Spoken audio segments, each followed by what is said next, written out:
Почитувани слушатели, ви посакувам Божи благослов.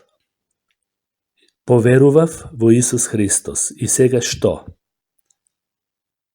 Си донел одлука што ќе ти го промени целиот твој живот.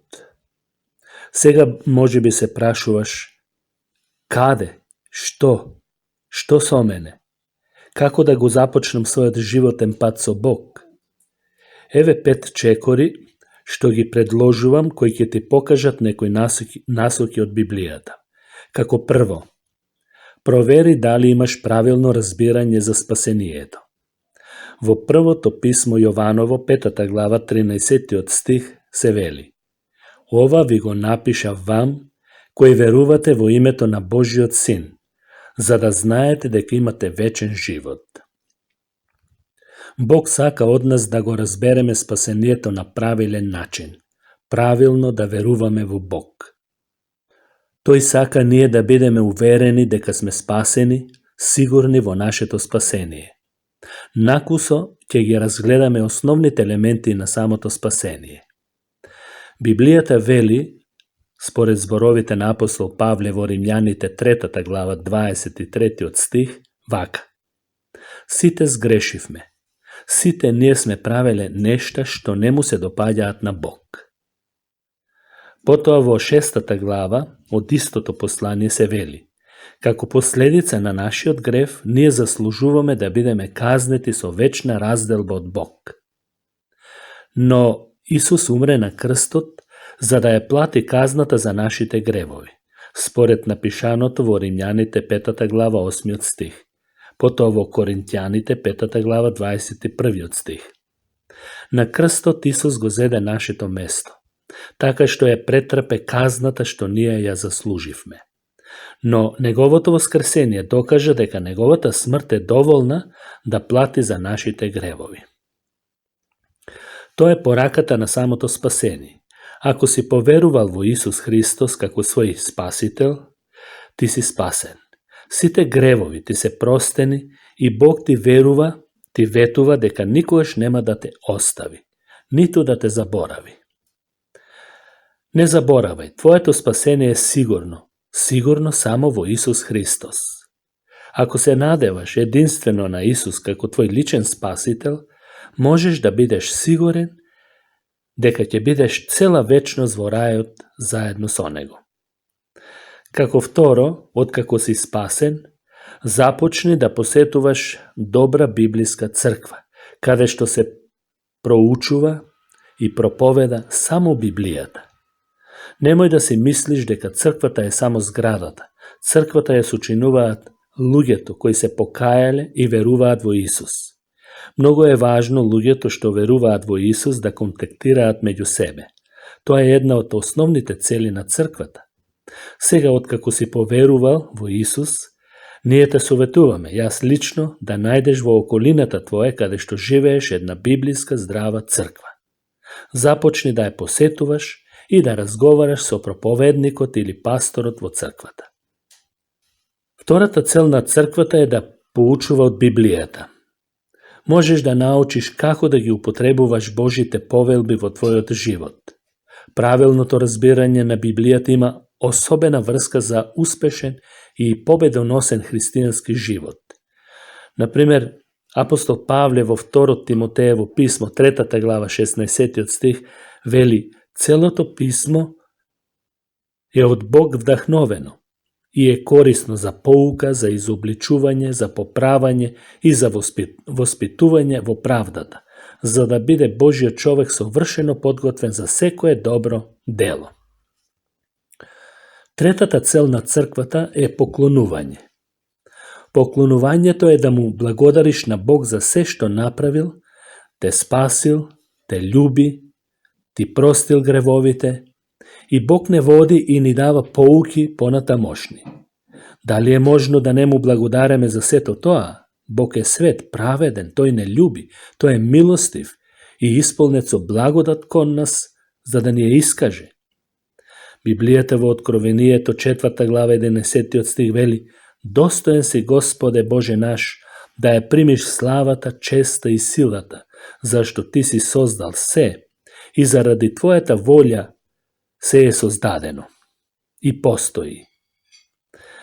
Како трето, секој ден одделувај време да бидеш со Бог во молитва. За нас е многу важно секој ден да поминуваме време со Него, кога ќе можеме да се концентрираме само на Бог. Некои луѓе го нарекуваат тоа тивко време, тивок час. Други тоа го нарекуваат целосна предаденост на Бог. На некои луѓе им се допаѓа да одделат време за молитва и читање на Библијата наутро, а на други навечер, но нема никаква врска кога ќе одделуваш време за тоа. Можеш навечер, напладне, сабајле, било кога. Важно е редовно да имаш такво време заедно со Бог. Што треба да содржи тоа време со Бог? Нормално, како што реков, молитва. Молитвата е едноставно разговор со Бог. Разговари со Бог за твоите проблеми и за работите што те интересираат. Моли се Бог да го просветлува твојот ум, за да ја разбереш Библијата така како што Бог учи. Моли се Бог да ти даде мудрост и водство. Моли се Бог да ги задоволува твоите потреби во се. Кажи му колку многу го љубиш и колку многу го цениш тоа што направи Бог за тебе. Тоа е една молитва искрена. Како второ, читај ја Библијата. Освен тоа што од Библијата се поучуваш во црквата, на часовите што ги имате определено во седмицата, исто така и ти самиот треба да ја читаш и проучуваш дома.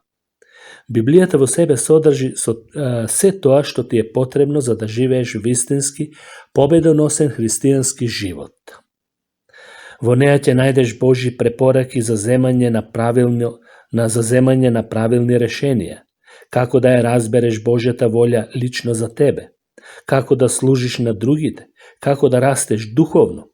Библијата е Божји збор, напишан за сите нас. По својата суштина Библијата е упатство од Бог, како да живееме правилен живот, што му се допаѓа на Бог, и Бог да биде задоволен од нас. Како четврто, воспостави взаемни односи со луѓето кои што можат духовно да ти помогнат. Во 1 Коринќаните апостол Павле вели: не лажете се, лошите друштва ги расипуваат добрите навики.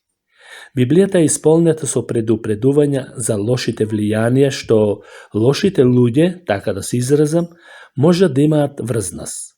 Кога сме заедно со луѓе што прават погрешни нешта, тие постојано ќе не искушуваат.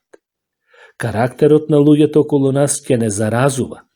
Точно затоа е неопходно да бидеме во друштво на луѓе кои што го љубат Бог и му се посветени. Пробај да најдеш 1-2 пријатели кои од твојата црква кои посебно ќе ти помагаат кога си слаб во верата, односно кога си почетник.